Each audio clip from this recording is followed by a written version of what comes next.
warahmatullahi wabarakatuh. Waalaikumsalam warahmatullahi wabarakatuh. Ya, selamat pagi, salam sejahtera buat kita semua.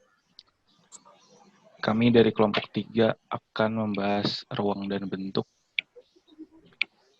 Saya Muhammad Agung Prasetyo dan kawan-kawan saya bernama Aisyah, Anggi, Baladil Amin, serta Melinda Putri. Langsung saja.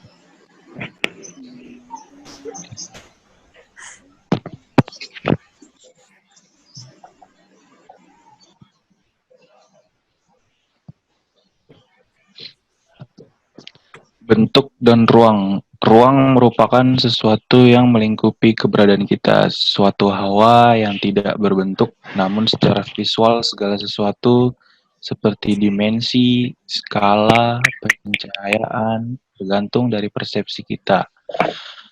Kemudian bentuk arsitektural ini terjadi pada titik pertemuan antara massa dan ruang. Dalam membuat dan membaca gambar desain, kita harus memperhatikan baik bentuk massa yang menampung volume ruang maupun bentuk dari volume spasial itu sendiri.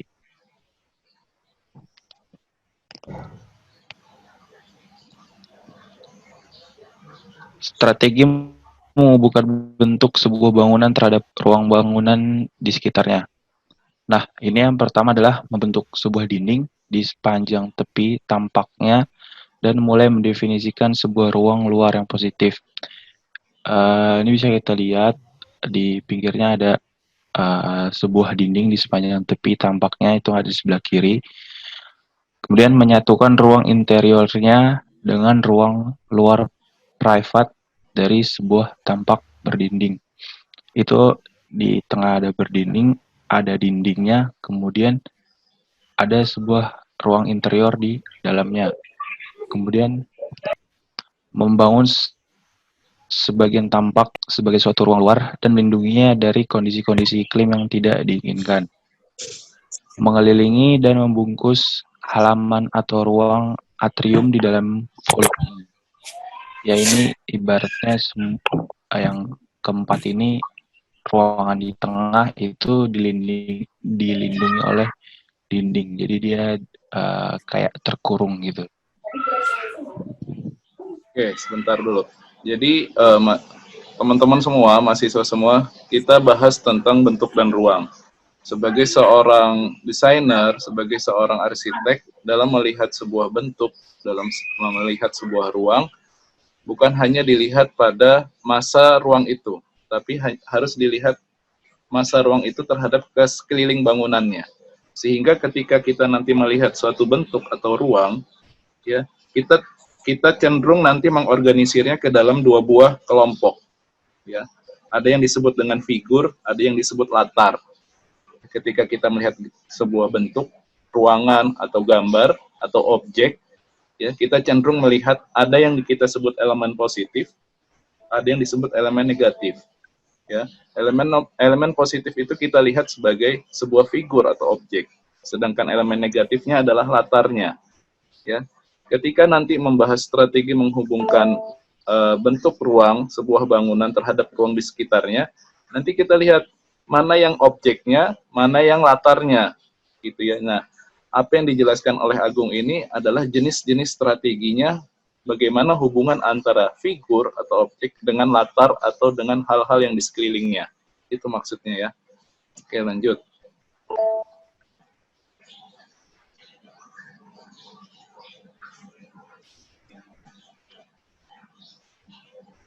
Oke, Agung, silakan lanjutkan.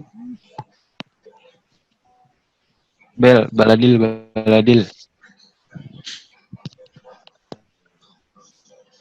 Ya, halo tes.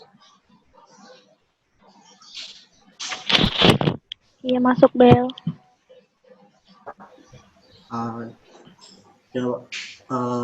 Selanjutnya itu ada strategi menghubungkan bentuk sebuah bangunan terhadap ruang sekitarnya. Melanjutkan yang tadi, itu ada yang berdiri sebagai objek khusus dan mendominasi tapaknya melalui bentuk serta penempatan topografisnya atau sebuah skema struktur. Selanjutnya, diregangkan keluar dan menghadirkan sebuah wajah yang luas untuk menyajikan suatu pemandangan, menghilangkan sumbu atau mendefinisikan tepi suatu ruang kota. Lalu kemudian ada berdiri bebas dalam tapaknya tapi meneruskan ruang interiornya untuk bersatu dengan ruang eksterior privatnya. Lalu berdiri sebagai sebuah bentuk positif dalam ruang negatifnya. Nah, ini merupakan contoh dari gambarnya ya. Dari gambar yang strategi menghubungkan bentuk sebuah bangunan terhadap ruang sekitarnya. Nah, ini contoh pengaplikasian yang strategi tadi. Contohnya ada di Plaza San Marco di Venezia. Nah, ini contohnya ini dia menggabungkan dari berbagai macam strategi-strategi yang dijelaskan tadi sama Agung dan juga saya tadi. Selanjutnya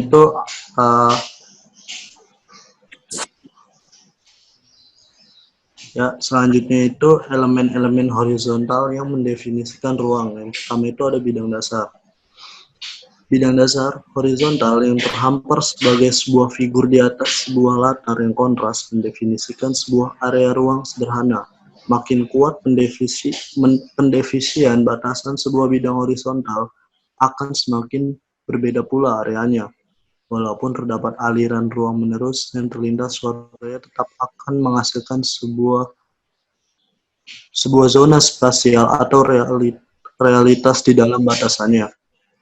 Ini sebelahnya ini adalah contoh gambar dari bidang dasar. Nah, ini bidang dasar yang diaplikasikan. Contohnya ada di Villa Katsura dan Istana Versailles di Prancis.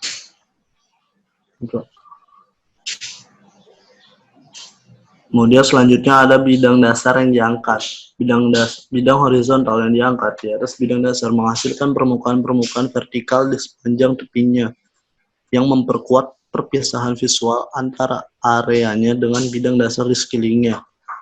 Jika permukaan bidang dasar ini terus diangkat dan melewati bidang yang terangkat, maka area bidang yang terangkat ini akan tampak lebih sebagai suatu bagian dari ruang yang mengelilinginya.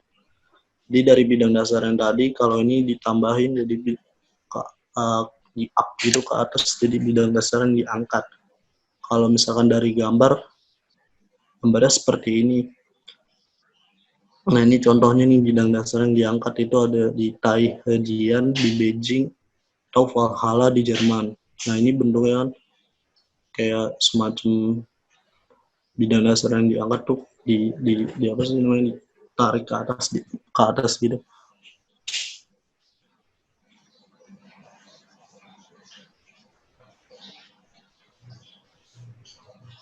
Ya, selanjutnya ada bidang dasar yang diturunkan. Tadi tidak hanya dinaikkan ya, tapi ada juga yang diturunkan. Ini bertujuan untuk mengisolir lingkup area dari lingkungan yang lebih besar. Bidang vertikal hasil penurunan ini akan menciptakan batas-batas areanya. Bisa kita lihat ilustrasi di sebelah, ketika diturunkan, itu ada batas vertikal kotak ya. Ini merupakan batas-batas areanya.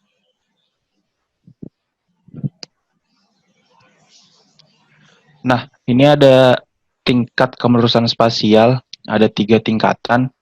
Yang pertama itu sebelah kiri, area terbenam menjadi suatu interupsi, yang mana ya pada gambar pertama ini hampir menutupi kepala orang ya. Kemudian yang kedua, penambahan tingkat kedalaman ini akan menurunkan. Cuman di sini bisa disebut volume ruang ini belum terpisah. Kemudian yang ketiga, penambahan kedalaman ini melebihi tinggi orang atau manusia normal ya. Maka area yang diturunkan itu akan menjadi sebuah ruang tersendiri dan terpisah.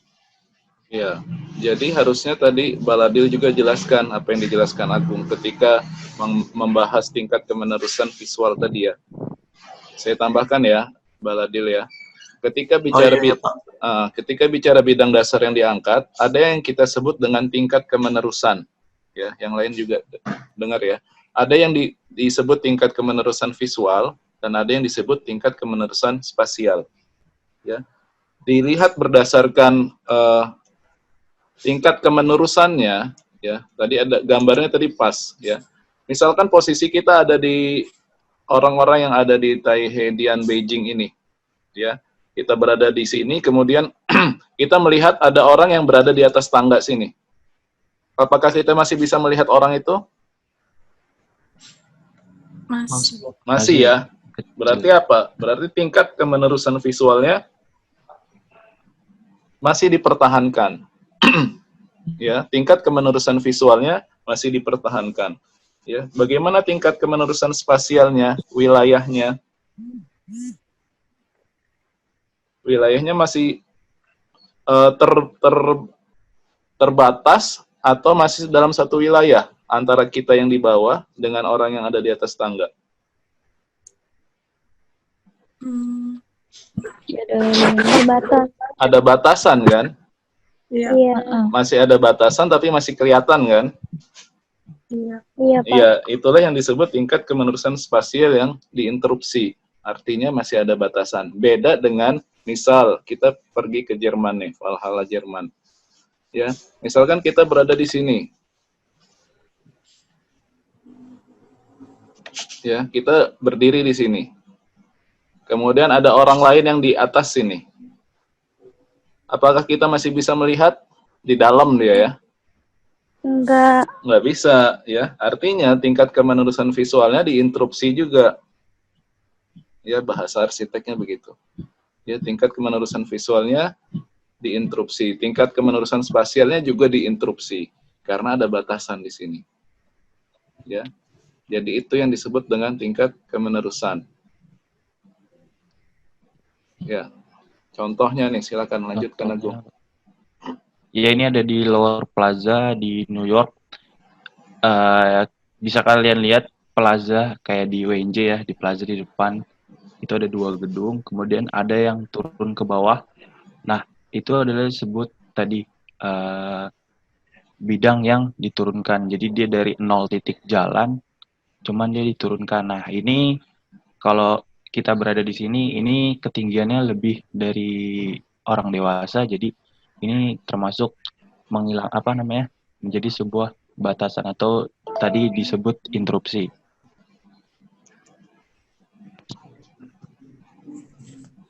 Nah, ada juga yang lebih dalam. Ini bisa lihat dari atas, ada sumur Chanbauri di India. Ini sangat dalam ya, bisa kalian lihat. Kalau misalkan normalnya satu tinggi tangga ini adalah satu orang, ini kedalaman kemenurunan spasialnya sangat tinggi. Ataupun kalau misalkan satu orang di atas, kalau kita nggak melongok, itu nggak kelihatan kalau ada orang. Selanjutnya nih kalian tahu ya, ini di mana? Kita lihat dari depan ini sangat datar, sangat tidak terlalu tinggi, cuman ketika kita berada di dalam, ini sangat dalam. Kenapa? Karena poinnya ada di sebelah gambar ketiga. Kalau kalian lihat dari kerumunan orang di bawah, ini adalah titik 0 jalan.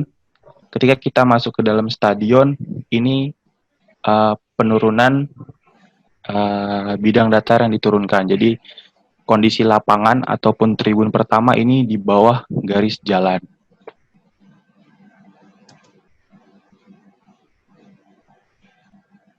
Nah, ini ada bidang-bidang atas. Ini suatu area dengan ruang antar diantaranya sendiri dengan bidang dasarnya. Bentuk dasar, ukuran, serta ketinggian di atas bidang dasar akan menentukan kualitas ruang sesungguhnya.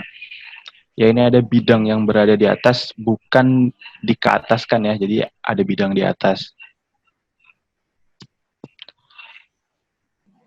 Ada elemen linear vertikal, ini berada di atas dan ada juga pilar-pilar yang menahannya.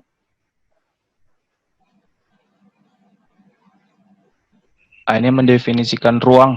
Jadi tadi ada elemen vertikal juga untuk membatasi suatu bidang ya. Ada bidang untuk pilar-pilar ataupun bidang bidang vertikal L semacamnya.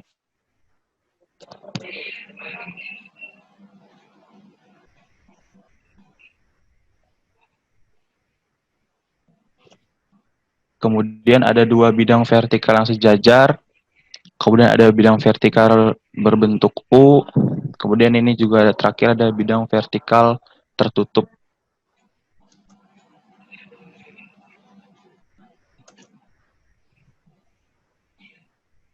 Nah, elemen vertikal lainnya ada tiang atau pilar. Nah, ini ada penempatannya satu. Yang pertama ini ada di ruang terbuka, dia di tengah. Kemudian di gambar pertama, ini berada di tengah atau di bagian dinding. Kemudian di bagian tengah juga cuman mempunyai jarak dari dinding. Kemudian yang ketiga di ujung pertemuan antara dua bidang dinding. Kemudian di ujung juga cuman mempunyai garis diagonal dari ujung dinding. Nah, kemudian yang sebelah kanan ini ada tiang-tiang pilar. Nah, ini seperti contoh elemen vertikal yang pilar di tengah tadi. Ini ada di Piazza del Campo Siena, Italia, dan Piazza Santo Petrus di Roma, Italia. Ini bisa kita lihat yang di Plaza Santo Petrus. Ada sebuah tiang monumen ya di tengah.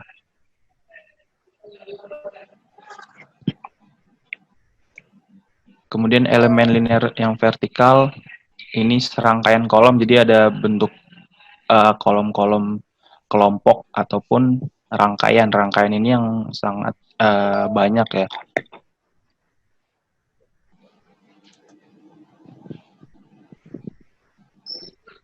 Nah, yang dalam kelompok itu ada namanya Sokoguru di Jawa, Indonesia. Ini biasanya kita temuin di Jogja. Setelah itu, kalau untuk yang serangkaian kolom, yang kolomnya terdiri dari banyak sekali itu, contohnya ada di Cloister de Salles des Chevaliers, Prancis. Oke, jadi ketika kita melihat kolom, orang struktur sama orang arsitek beda ya melihatnya. Ketika orang struktur menciptakan sebuah kolom, karena memang kolom itu digunakan untuk menopang beban yang ada di atasnya. Nah, ketika arsitek yang mendesain, mereka nggak bicara masalah beban, tapi mereka bicara masalah bagaimana serangkaian kolom ini mempunyai definisi atau makna tertentu. Jadi ketika kita melihat rangkaian kolom, ya, apalagi sering kita lihat di masjid atau di mana kolom berjejer gitu ya, ada makna-maknanya. Misalkan yang pertama maknanya sebagai tepi sebuah volume spasial, ya. Biasanya kolom-kolom ini yang berjejer bisa ditempatkan di ujung-ujung menjadi batasan-batasan. Kalau kita pergi ke Masjid Istiqlal misalkan, ya, di ini HP siapa nih yang bunyi ini? Ya, pergi ke masjid yang besar, ya, atau pergi tempat ibadah yang lain lah misalkan ya, kolom-kolom yang berjejer itu biasanya ditempatkan di pinggir-pinggir, ya, atau dia menandai zona-zona modular. Mudah-mudahan masih ingat yang kemarin kita membahas grid, ya, ada di soal kuis kemarin ada gedung yang di Jepang itu bentuknya modular-modular. Kalau itu kita lihat dari luar, nah kolom ketika kita lihat dari denah tampak atasnya, dia seperti grid-grid lingkaran yang tersusun rapi gitu ya. Sehingga dari grid-grid yang tersusun rapi itu seakan menciptakan irama dan skala yang teratur. Nah, orang arsitek melihatnya demikian gitu. Oke, lanjutkan. Bidang vertikal, ini secara umum sudah ya, maksudnya supaya kita cepat saja. Jadi ketika bicara masalah bidang vertikal, ada yang tunggal, ada yang bentuk L, ada yang bentuk U. Ini kita bicara dinding sebenarnya, lebih banyak bicara dinding.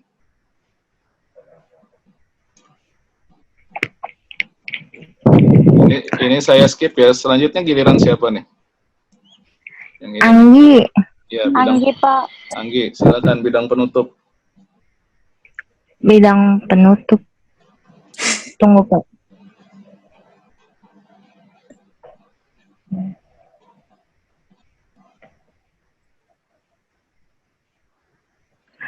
Selanjutnya ada bidang penutup. 4 bidang penutup yaitu 4 bidang yang mengelilingi sebuah ruangan merupakan bentuk yang paling khas.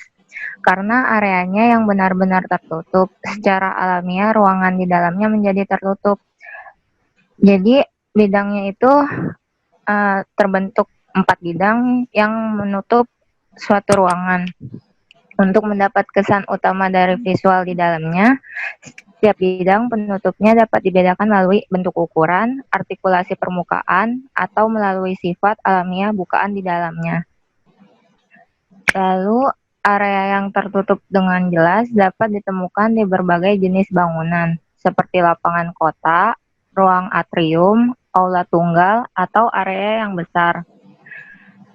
Bidang yang mengelilingi dapat berupa dinding, pagar yang mengisolisir bangunan tersebut dari lingkungan luar. Selanjutnya itu ada contoh 4 bidang tertutup, yaitu di Kompleks Makam Apollo Delphinios di Miletus, lalu ada Fontenay Abbey di Burgundy, Prancis. Kalau kita perhatikan menurut Anggi, ya, bangunan-bangunan dengan 4 bidang tertutup ini biasanya bangunannya difungsikan untuk apa nih? Buat ruangan tertutup gitu, Pak. Buat kayak aula, kayak bangunan suci. Ya, rata-rata untuk tempat keagamaan ya, biasanya dia Iya, tertutup. buat keagamaan. Atau tempat-tempat yang dianggap sakral lah, misalkan kuburan, gitu ya. Iya. Oke. Lanjut ke bukaan sudut. Yang pertama itu bukaan yang terletak di sudut akan memberikan orientasi diagonal bagi ruang dan bidang yang ditempatinya. Efek yang memiliki arah kemungkinan diinginkan karena alasan komposisi atau bukaan sudut tersebut dibuat untuk mendapatkan pemandangan yang diinginkan atau dapat menerangi sudut yang gelap dalam ruangan tersebut. Ya, Jika jadi, bukaan langsung lihat contohnya ya. Langsung aja. Ini kalau bicara bukaan berarti kita bicara masalah pintu, jendela atau skylight. Iya. Ada nggak? Ada gambarnya nggak nih? Oh, nggak ada. Enggak ada. Bukaan itu diperuntukkan buat cahaya alami kayak misalnya matahari gitu. Jadi kita nggak perlu tambah lampu dan lain-lain. Tapi cahayanya itu yang itu alami, terus juga bisa menambah kesan luas dalam ruangan itu. Jadi dibentuk bukaan-bukaan.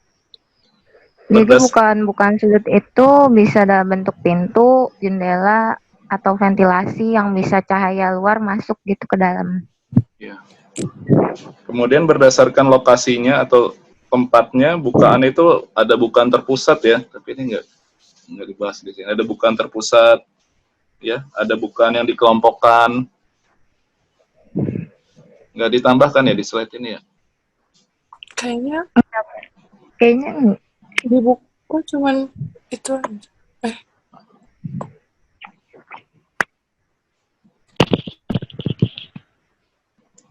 Ya, jadi saya tambahkan untuk ketika kita bicara masalah bukaan, memang bicara masalah pintu, jendela, dan skylight atau jendela atap.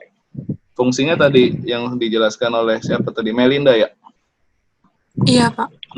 Fungsinya tadi untuk cahaya masuk, kemudian melihat pemandangan ketika menggunakan jendela besar ya. Nah, berdasarkan posisinya, nanti bukaan ada yang sifatnya terpusat. Terpusat itu di tengah. Misalkan ada satu dinding yang besar, kemudian jendela gitu. Jendelanya di tengah. Atau sifatnya yang dikelompokkan. Ada beberapa lubang fungsinya sebagai jendela, kemudian dikelompokkan bisa per 2 atau per 4 kotak gitu ya. Di sebelah kanan, kemudian 4 kotak lagi di tengah, 4 kotak lagi di sebelah kiri. Ya, atau ada juga yang digeser memang sengaja dibuat yang tidak seimbang antara kanan dan kiri. Ya, terakhir baru bisa di sudut gitu ya. Kemudian terakhir nih, tingkat penutupan.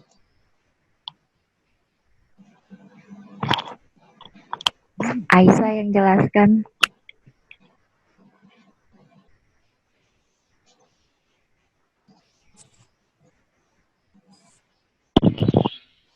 Tingkat penutupan. Di sini ada buka-bukaan yang terletak dalam bidang penutup. Satu ruangan tidak akan melemah di definisi atau nuansa menutup ruang itu. Bentuk ruang akan tetap dapat dikenali.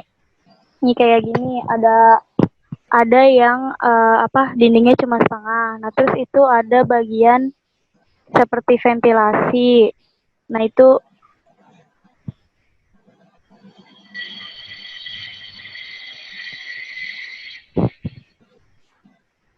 Terus? ya, ketika buka-bukaan jumlah dan ukurannya semakin bertambah, maka air ruangan tersebut akan semakin berkurang. Oke, ini sama ya. Oke, cukup ya. Jadi terakhir saya jelaskan bahwa apa yang kita bahas, apa yang kelompok 3 bahas ini sebenarnya kaitannya dengan arah pandang. Bagaimana seorang arsitektur itu ingin memuaskan kliennya. Karena kan kalau manusia itu nikmatnya itu salah satunya dari visual kan, dari mata. Nah, apa yang diberikan oleh seorang desainer ya, diberikan dalam hal visual, sehingga arah pandang begitu penting. Ya, ketika kita selama ini belajar struktur, bagaimana satu bangunan itu kuat menahan beban yang ada di atasnya misalkan. Nah, kalau arsitek dia ingin memuaskan visualnya, sehingga dibahaslah secara teoritis, mulai dari bukaan-bukaan tadi, mulai dari mana hubungan objek terhadap sekelilingnya, sehingga yang perlu kita tekankan tadi, ya arah pandang. Tadi ada sedikit yang belum dibahas, yaitu bagaimana mengaitkan bukaan-bukaan tadi terhadap arah pandang penghuni. Ya, misalkan kita berkunjung ke rumah seseorang, gitu ya. Apa yang pertama kali dilihat? Misalkan masuk nih ya, masuk ke rumah, sebelum dipersilakan duduk, mata kita tertuju kemana? Ke dinding, ke ruangan. Ke ruang, Pak. Iya, ke ruang kan, ke ruang. Kemudian mata kita melihat di sekeliling dindingnya gitu ya. Iya. Nah, sebenarnya untuk memuaskan visual kita terhadap arah pandang khususnya di elemen dinding, nanti bisa strateginya bisa bermacam-macam. Bisa dengan bukaan-bukaan tadi yang kita bahas, dengan jendela yang di sudut atau jendela yang dikelompokkan, atau bisa juga dengan desain-desain interior. Ya. Bisa menggunakan hiasan-hiasan dinding. Nanti ya. Nah, itulah yang membuat penghuninya sendiri atau tamu yang datang merasa unik gitu ya, merasa oh ini beda nih ruangannya gitu. Jadi itu materi kita tentang bentuk dan ruang. Nah, selanjutnya nanti bagaimana mengorganisasikannya ya, bagaimana mengkolaborasikannya antara satu objek dengan objek yang lain di materi berikutnya. Oke, itu ya. Nanti jam 10.50 ada sedikit latihan, silahkan sambil dilihat lagi bukunya, ya, ngerjain masing-masing tapi boleh lihat buku, karena memang saya ambil dari buku. Ada sekitar 25 soal lah pilihan ganda. Oke, itu saja ya. Ada yang mau didiskusikan? Mungkin cukup ya.